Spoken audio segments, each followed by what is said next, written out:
Monsieur le maire, chers collègues, dans son rapport annuel publié jeudi dernier, le Secours catholique a donné l'alerte sur l'augmentation de la pauvreté en France.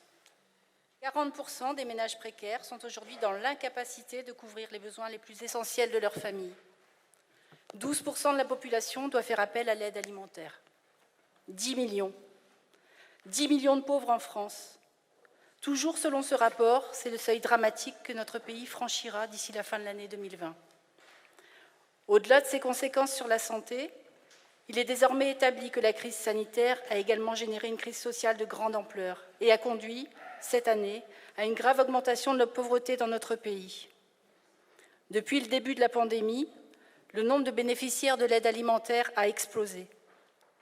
Les associations caritatives, en première ligne sur ces questions, apportent chaque jour des solutions aux difficultés des plus précaires.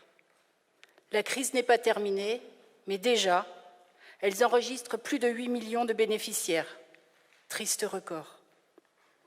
Au-delà de ce constat édifiant, et derrière ces chiffres, ces associations nous alertent également sur les dimensions cachées de la pauvreté. Angoisse, anxiété, rupture relationnelle, isolement, problèmes de santé, sentiment de honte. Être pauvre, ce n'est pas seulement manquer d'argent, c'est aussi souffrir psychiquement, psychologiquement et émotionnellement. Vivre la pauvreté, c'est aussi être étiqueté, stigmatisé en permanence, ne pas être traité comme une personne à part entière, être vu seulement comme un problème. Certains mettent en avant la responsabilité individuelle des personnes pour justifier de la pauvreté. Et les petites phrases du gouvernement en disent long sur ce raisonnement cynique et sur l'imaginaire qu'il charrie. Le président de la République dit par exemple, et assez ouvertement, que, je cite, « Plus l'on augmente de manière unilatérale tous nos minima sociaux, plus on rend difficile le retour à l'activité. » Une manière détournée d'exploiter sans vergogne le thème de l'assistanat. Il est trop facile de jeter un voile sur les causes réelles de la pauvreté pour ne pas admettre que cette responsabilité incombe à notre société, en premier lieu à l'État. Il est vrai que cette crise sanitaire a accéléré la pauvreté, mais elle a aussi révélé au grand jour les conditions de vie précaires de millions de personnes aujourd'hui en France et révélé au grand jour leur privation quotidienne. Des millions de personnes, nous pensons bien évidemment aux étudiants, aux travailleurs pauvres, aux personnes qui ont perdu leur emploi, toutes les personnes qui, finalement, sont à la lisière du basculement vers la pauvreté. Élus socialistes, nous alertons souvent au sein de notre conseil municipal sur l'augmentation des inégalités sociales dans notre pays. Nous ne parlons pas là de statistiques désincarnées, déshumanisées, mais bien d'une concentration des richesses pour quelques-uns, quand des millions d'autres sont dans la capacité de subvenir à leurs besoins essentiels. Plus que jamais, se pose à nous un vrai choix de société. On peut décider de continuer ainsi, décider de ne pas agir contre un capitalisme prédateur qui sacrifie les services publics, qui sacrifie des emplois au bénéfice d'un profit, d'une rentabilité. C'est un choix, effectivement, mais c'est celui qui augmente inévitablement les inégalités. On peut au contraire décider de consolider notre État-providence, ériger le bien-être humain en valeur supérieure et agir pour une meilleure protection sociale. Ce n'est hélas pas le sens des priorités du gouvernement.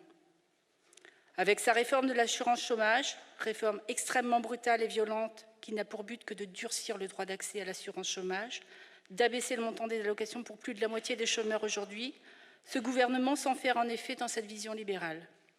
Souvenez-vous, cette réforme devait s'appliquer en janvier 2020, puis en avril, puis en septembre. On parle maintenant d'avril 2021. Si le gouvernement considère que c'est une bonne réforme, pourquoi ne pas l'appliquer dès maintenant ? Pour la triste raison, chers collègues, que cette réforme va pousser dans la pauvreté une frange encore plus importante de la population.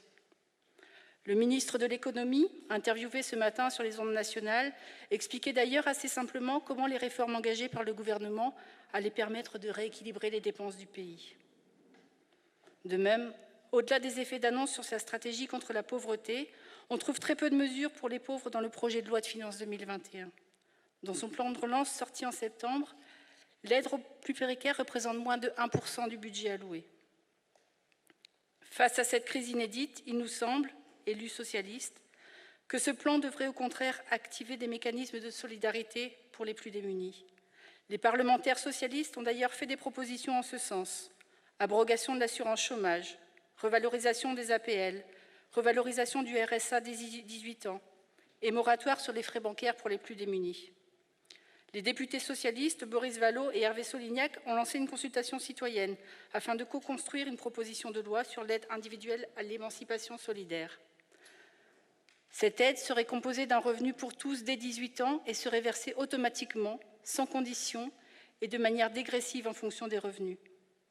Cette proposition va dans le sens de celle des 19 présidentes et présidents socialistes du département qui demandent depuis 2 ans maintenant une réflexion sur un revenu de base. Cette aide serait aussi composée d'une dotation universelle pour que démarrer dans la vie ne soit pas le privilège que de quelques-uns. Une dotation d'un montant de 5 000 € versée sur le compte personnel d'activité de toute personne à ses 18 ans pour des projets de formation, de mobilité, d'engagement ou d'entrepreneuriat. Cette proposition socialiste vise en priorité à donner à la jeunesse les moyens de son émancipation, dans un impératif de justice sociale et de solidarité. Car les jeunes, qui représentent déjà plus de la moitié des personnes pauvres en France, sont durement frappés par cette crise, alors même qu'ils n'ont pas accès aujourd'hui aux minima sociaux.